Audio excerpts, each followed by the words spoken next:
friends, myself Dr. Sachin Goswami and I welcome you on my YouTube channel Dr.Sachin Goswami's English classes.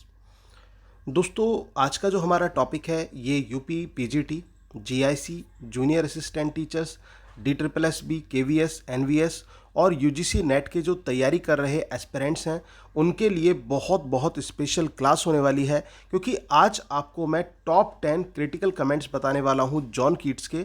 तो आपको उनको अच्छी तरह से समझने की कोशिश करनी है दोस्तों। और अगर वीडियो आपको अच्छी लगे तो प्लीज़ वीडियो को लाइक, शेयर और कमेंट करना ना भूलिएगा। तो आइए स्टार्ट करते हैं आज की क्लास। दोस्तों सबसे पहला जो हमारे बीच में कमेंट आता है वो ये आता है, I think I shall be among the English poets after my death. क्या कहा है? ये कहा गया है कि मुझे लगता है कि मैं मेरी डेथ के बाद में जो इंग्लिश पोइट्स हैं उनके बीच में एक स्थान बना पाऊंगा। ये किसने कहा है? जॉन कीट्स ने कहा है। दोस्तों जॉन कीट्स जो है अपना एक प्रोमिनेंट प्लेस बनाना चाहते थे किनके बीच में? जो महान राइटर्स हुए हैं इंग्लिश के, लेकिन उस समय उनको ये लगता था कि मेरी तो स्थिति ऐसी है भी नहीं और मैं इनके सामने कहीं स्टैंड नहीं करता हूँ, तो उनको ये लगता था कि कहीं ना कहीं मृत्यु के बाद तो वो मुझे स्थान मिलेगा।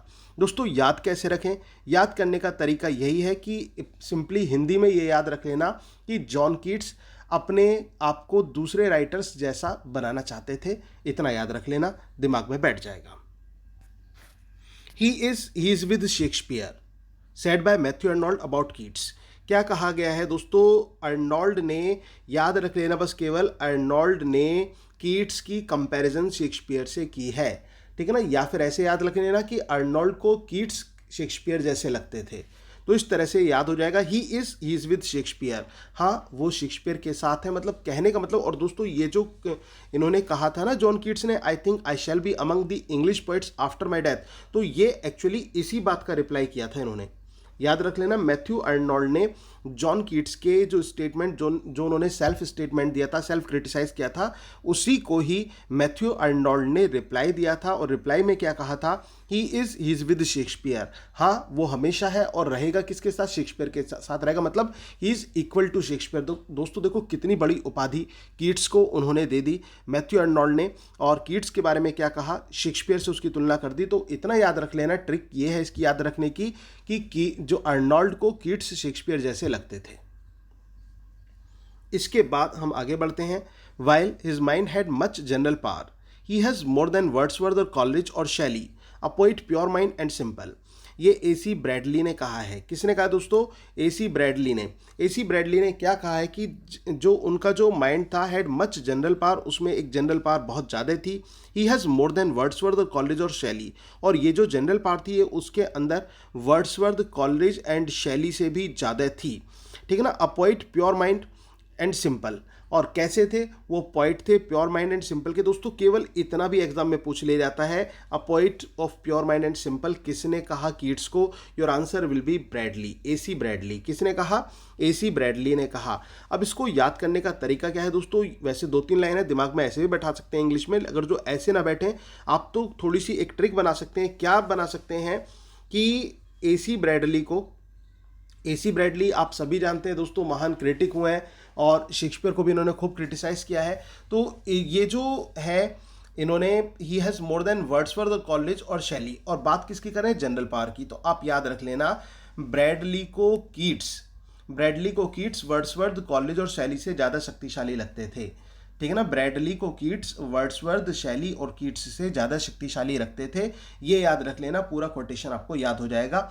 और इसके अलावा ये भी आप दिमाग में बैठा सकते हैं कि उनका जो माइंड था वो प्योर एंड सिंपल था। ब्रैडली को Keats pure and simple mind के लगते थे, और किससे ज़्यादा शक्तिशाली लगते थे? वर्ड्सवर्थ, कॉलरिज और शैली से शक्तिशाली रखते थे। दोस्तों इस तरह से आप इनको नोट कर लेंगे ना, हिंदी में भी लिख लेंगे, थोड़ा सा ट्रिक बता के, थोड़ा सा चेंज करके, तो वो दिमाग में आसानी से फिट हो जाएगी उसकी पूरी तस्वीर। इसके बाद दोस्तों ये आता है, नेक्स्ट हमारा आता है, Keats saw beauty in all things. Keats को सभी चीज़ों में सौंदर्यता दिखाई पड़ती थी। कुल मिलाकर कीट्स जो थे वो सब चीज़ों में सुंदरता देख लेते थे। तो ये किसने कहा है? मिडल्टन मरी ने कहा है। किसने कहा है? मिडल्टन मरी ने। क्या कहा है? कि मिडल्टन ने ये कहा है कि कीट्स को सब चीज़ों में सुंदरता दिखाई पड़ती थी। इजी है, याद कर लेंगे। Keats was not a painter, But as he had loved painting and his poetry would not be what it is if he had not learned, partly from Hazlitt, to see nature with the creative eye of a lover of art. दोस्तों Keats जो थे वो एक painter नहीं थे, लेकिन वो painting पसंद करते थे और उस चीज़ का हमें उनकी जो पोएट्री है उसमें भी देखने को पता चलता है। क्या हुआ कि जो उन्होंने हैजलिट से इस चीज़ को नहीं सीखा, to see nature with the creative eye of a lover of art के रूप में देखना, लेकिन जो उनकी आप कीट्स की जो पोएम्स देखेंगे दोस्तों, उसमें पूरी पोएम्स में आपको पिक्टोरियल आर्ट दिखाई देगी।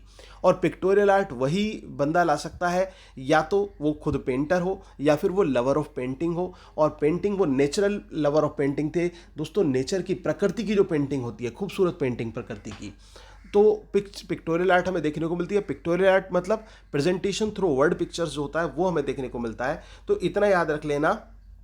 ये बात किसने कही है दोस्तों? ये बात इयान जैक ने कही है। किसने कही है? इयान जैक ने कही है। जैक को कीट्स पेंटर नहीं लगते थे।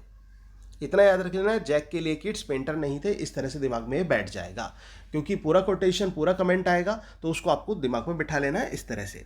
अब आगे हम बढ़ते हैं। इन दैम, हम ओड्स की बात यहाँ पर कर रहे हैं, कीट्स की ओड्स की। In them for the first time Keats find his on manner. उनमें, कीट्स में वो कहते हैं कि ओड में हमें देखने को मिला कि कीट्स के अंदर एक मैनर देखने को मिला। फर्स्ट टाइम हमने देखा कि ओड के फील्ड में कीट्स एक मैनर के रूप में प्रतीत होते हैं। ये बात गैरेट ने कही है। आई होप कि ये क्लियर हो गया होगा गैरेट को, जो कीट्स में मैनर दिखाई पड़ता था ओड के क्षेत्र में। He was in my opinion made to be a thinker, a critic, such as a singer और आर्टिस्ट ऑफ वर्ड। ये जी.एम. हॉपकिंस कहते हैं, जेरार्ड मैनली हॉपकिंस जिनका पूरा नाम है। ये क्या कहते हैं दोस्तों? ये जेरार्ड मैनली हॉपकिंस आप जानते होंगे, कर्टेल सोनेट के जो इन्वेंटर हैं, जिन्होंने 10.5 लाइन की जो सोनेट भी बनाई है, वो poet as well as critic हैं। तो उन्होंने क्या कहा है? He was in my opinion, मेरे ओपिनियन में, made to be a thinker, critic, as much as singer और आर्टिस्ट ऑफ वर्ड।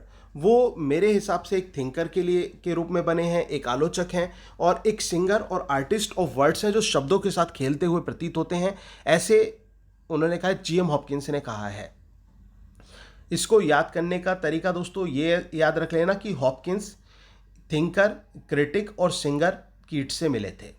ठीक है ना? इतना याद कर लेना। इस तरह से मतलब बनाना है, आपको दिमाग में बैठाना है। पर्पस है कि एग्जाम में गलत चीज़ें नहीं होनी चाहिए, दिमाग में बैठ जाना चाहिए कि आपने एकदम दिमाग में बैठा लिया कि जो हॉपकिंस थे वो थिंकर, क्रिटिक, कीट्स से मिले थे, तो हो गया।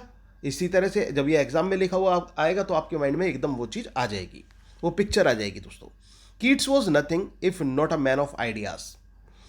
ठीक है ना? ये बात किसने कही? ये बात लियोनेल ट्रेलिंग ने कही है। ट्रेलिंग ने क्या कहा है? ट्रेलिंग ने कीट्स को कहा कि कीट्स कुछ भी नहीं थे, if not a man of ideas. अगर जो आइडियाज़ के व्यक्ति नहीं है तो कीट्स कुछ भी नहीं थे। तो कुल मिलाकर लियोनेल ट्रेलिंग के अनुसार कीट्स जो थे वो कुछ भी नहीं थे। इतना याद रख लें, कीट्स कुछ भी नहीं थे।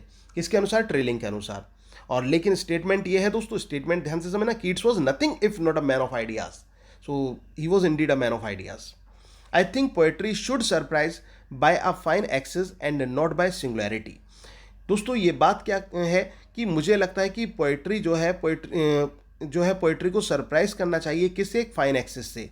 पोएट्री का एक्सेस फाइन होना चाहिए एंड नॉट बाय सिंगुलैरिटी, और सिंगुलैरिटी बेस्ड नहीं होना चाहिए। ये बात कीट्स ने कही।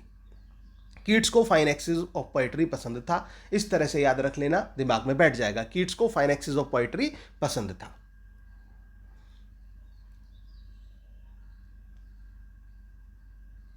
The genius of poetry must work out its salvation in a man.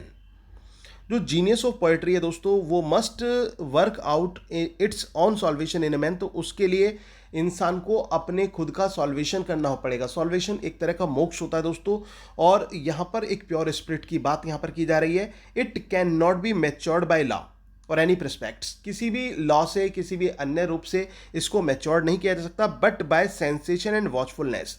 इसके अंदर सेंसेशन चाहिए, हमें उस सेंसुअल फीलिंग्स चाहिए, हमारे जो सेंस ऑर्गन्स हैं वो अपीलिंग होने चाहिए। जैसे कि कीट्स को आप जानते ही हैं कि सेंसुअस ब्यूटी का पोएट माना जाता है। वॉचफुलनेस की एक मुद्रा होनी चाहिए आपके अंदर, मतलब आप चीज़ों को देख सकें, समझ सकें, उसको क्रिटिसाइज कर सकें, उसको समझ सकें अच्छी तरह से।